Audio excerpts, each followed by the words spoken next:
All right. My name is Dee Cohen, and I've written a couple of poems. They're both in form, which I never really write in, and they're both about the virus. So the first one is a pantoum, and basically a pantoum has lines that repeat themselves and cycle through the poem. And okay, here I go. It's called Virus Pantoum. We must be careful, put on our masks, have the wipes ready, pull on our gloves, put on our masks, step outside, pull on our gloves, look left and right. Step outside, stay 6 feet apart, look left and right, don't come close. Stay 6 feet apart, have the wipes ready, don't come close, we must be careful. And the next one is a sestina, and basically a sestina is, there's 6 N words that repeat throughout 6 verses, and then it ends with 3 lines called an envoy. There's quite a few words that repeat in it. It's called the Corona Sestina. It is the very first sestina that I've ever finished. Corona Sestina. On an empty beach, a soul runner sprints through the tide.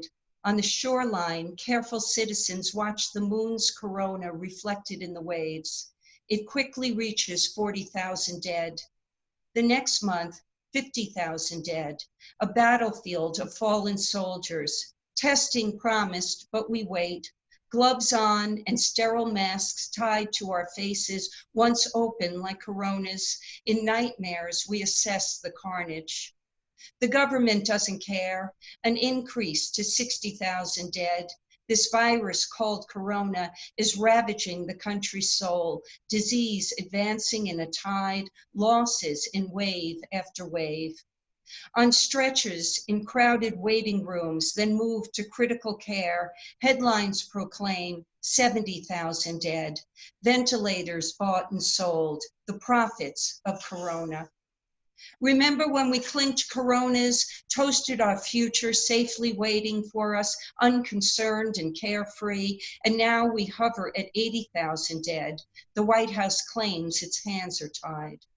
We pay the devil his tithe, sacrifice our families to corona. The stats increase to 90,000 dead.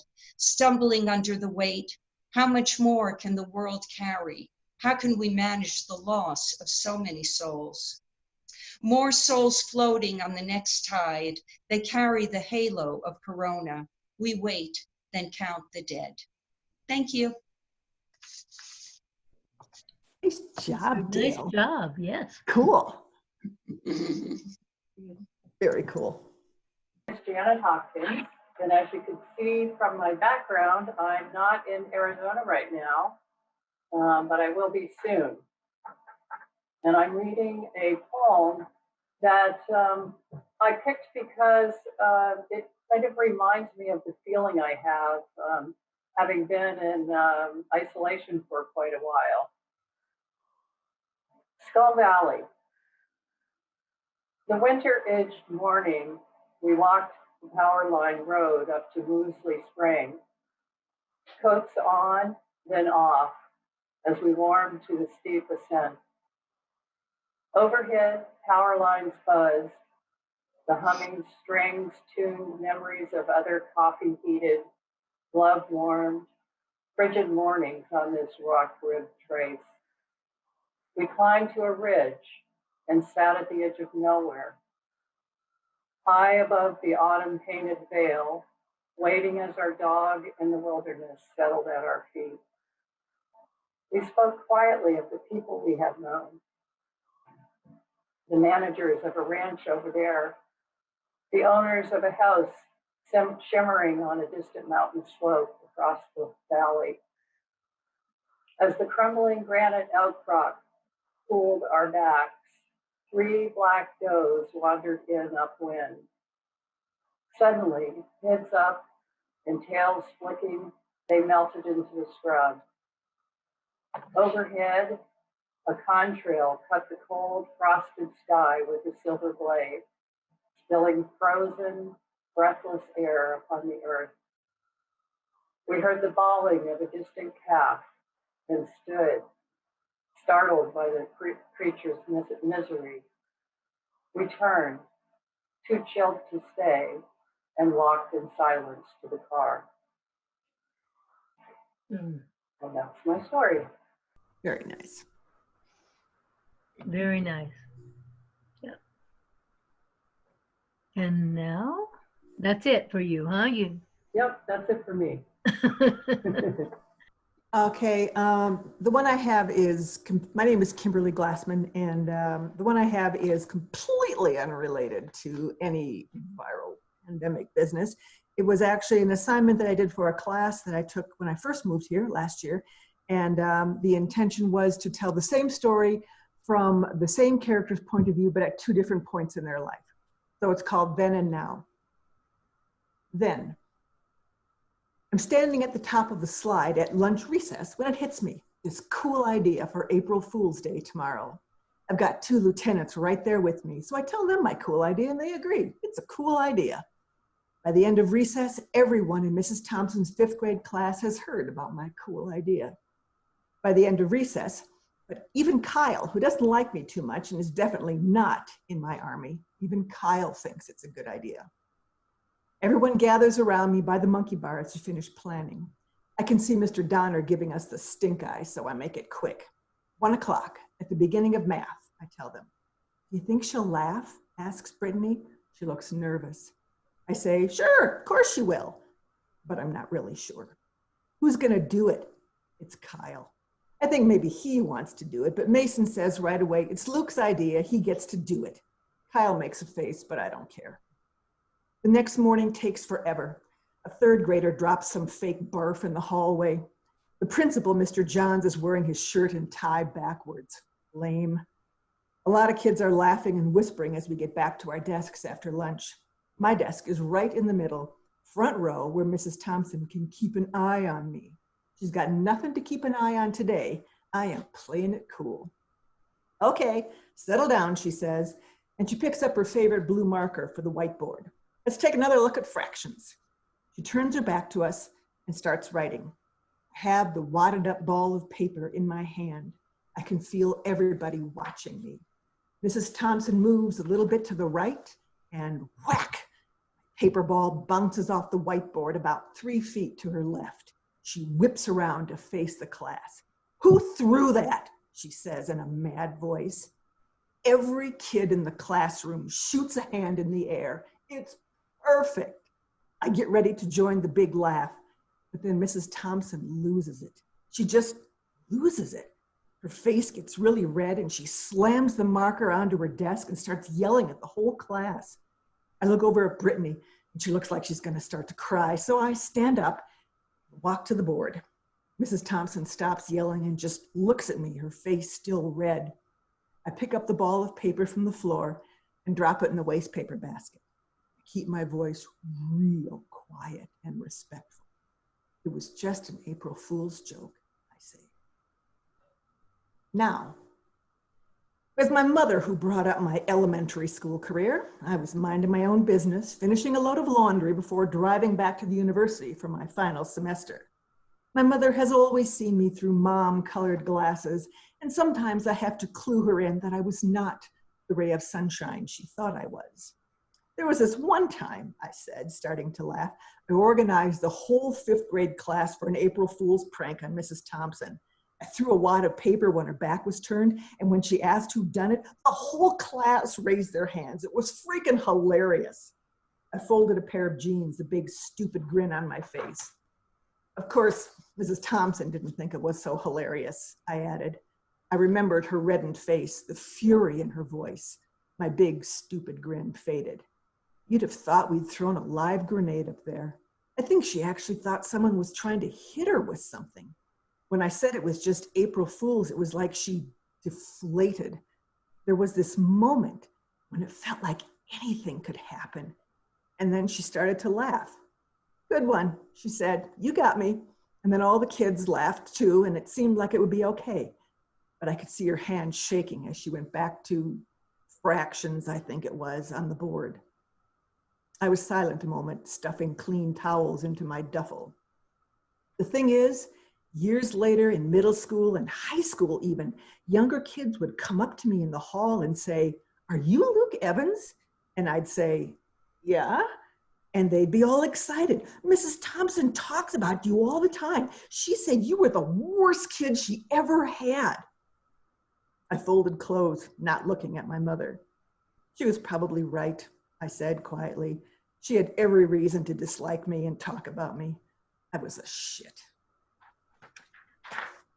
That's all. Very good. Not based on a true story at all. Of course not. Sue? Oh, okay. I'm Sue, Favia, and this is my first time with you all at this Prescott reading group. So thanks for having me. And I'm going to read, after much trying to find something short enough or an excerpt or something, I finally decided I'll just read my prologue from my memoir that I'm working on now. And it's short, so it seemed like it would work better.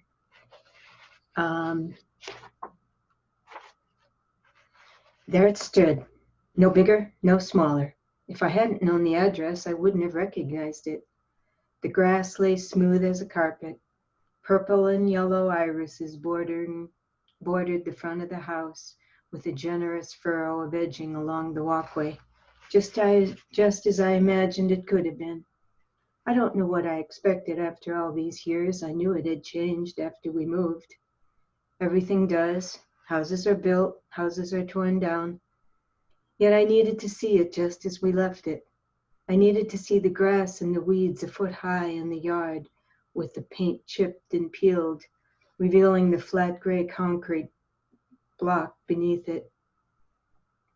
I wanted to see the unfinished second floor dormer that my father added on years before we moved. From the outside it looked finished, but from the inside it was a shell of rafters, studs, raw plywood floors, and that's how it remained.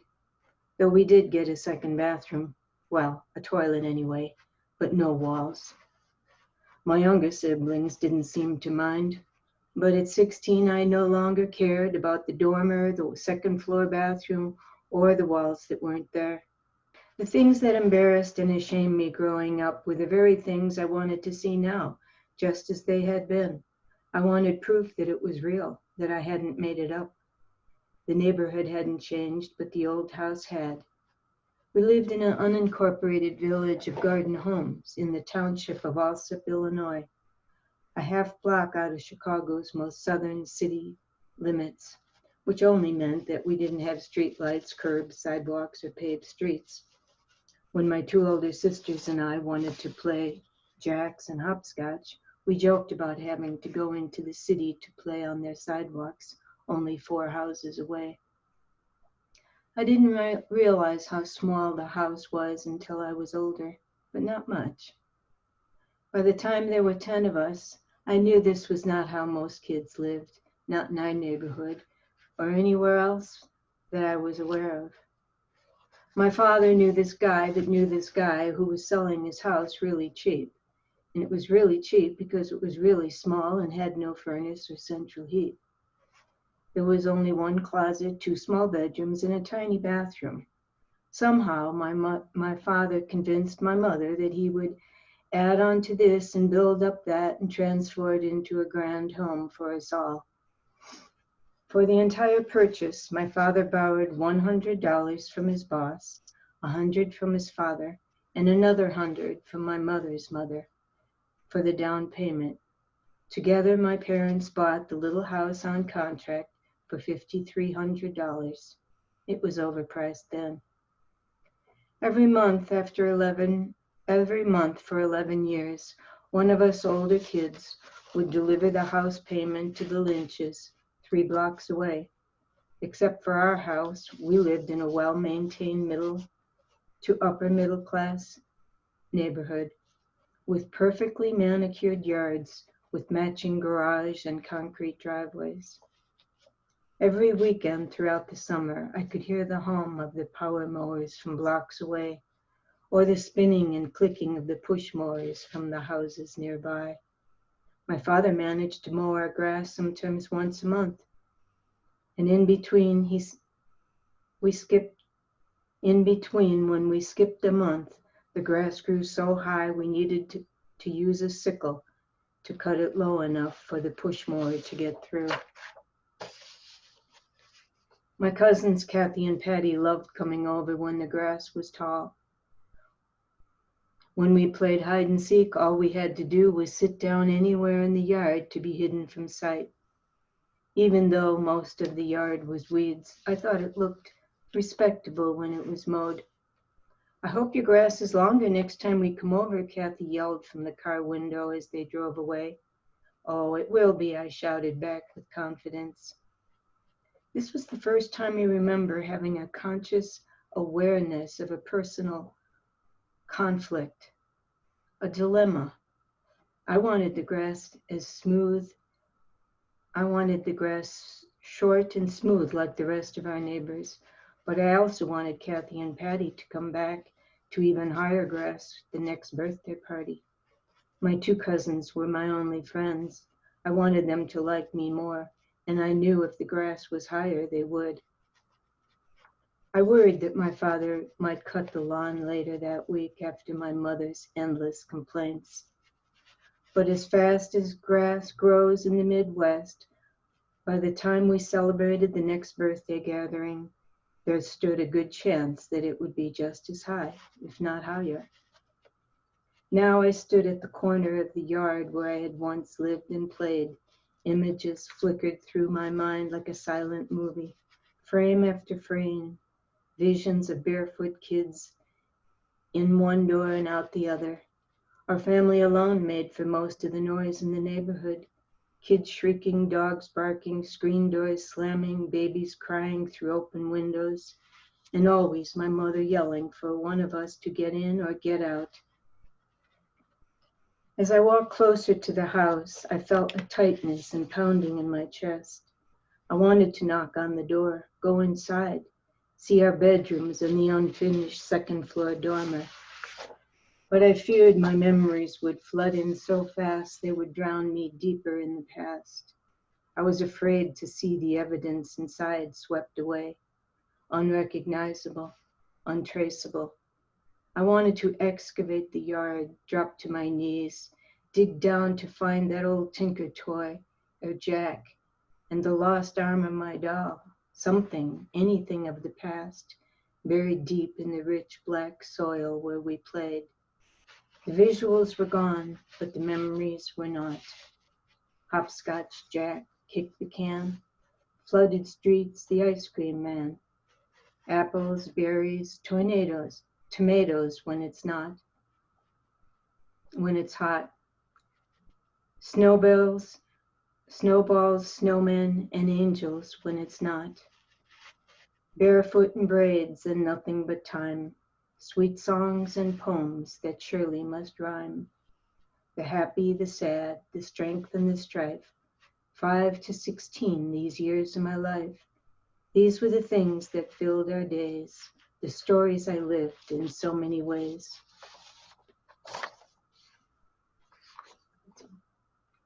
That is something I would like to read. Is that published yet? Still working on it? It's not. Beautiful. If you need Yeah. a beta reader, send it my way. What's the book that you're working on? The book is called Breaking Stitches. Interesting. Thank you. Yeah. It's really nice. Really Thank enjoyed it. Thank you.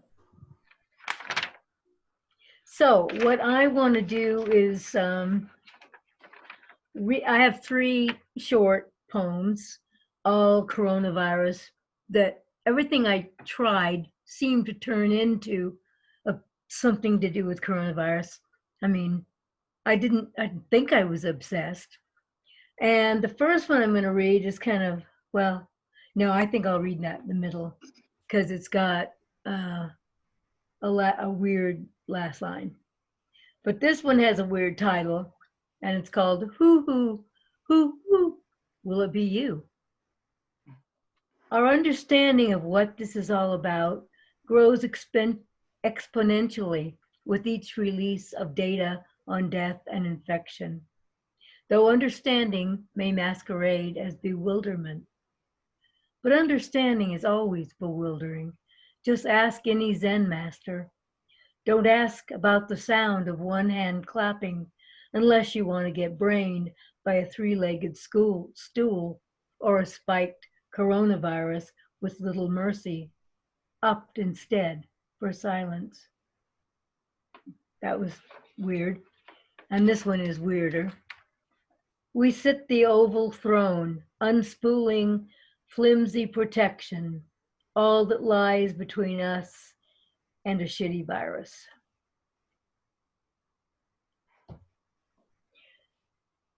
And the last one, out of the quiet night comes a faint cry of joy, pain, or fear. Wondering what the broken silence portends, I slide open the window pane, press my ear tight against the mesh, listen closer into that wild that formed us. Mere specks of dust or virus in this vast universe. Icy air pours in, brings only the silence of indifferent stars. And that was the end. I've sworn off poetry until the virus is over. I enjoyed those, Susan. Well, I'm glad, even if you're being polite. Yeah, we do what we can, right? Yeah.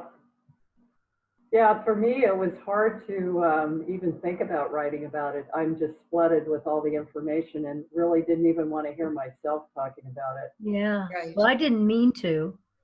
I just kept getting these bursts of, oh, goody, a poem's coming and doing, and then like, oh, no, not another one.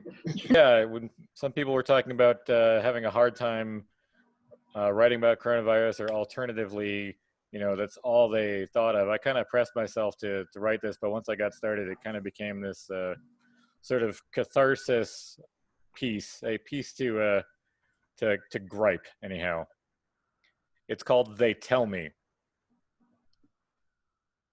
They tell me the virus is going to get worse and that everyone must stay home for their own safety. They tell me I am essential and I must come to work like usual for the greater good because the news cycle does not stop. People need to know what's going on. They tell me they sent the older employees home for their own safety, and a few were voluntarily let go to take advantage of the supplemental unemployment. But not me. I'm essential. And since I'm essentially here anyway, of course I don't mind taking over the tasks that the other less essential people used to do.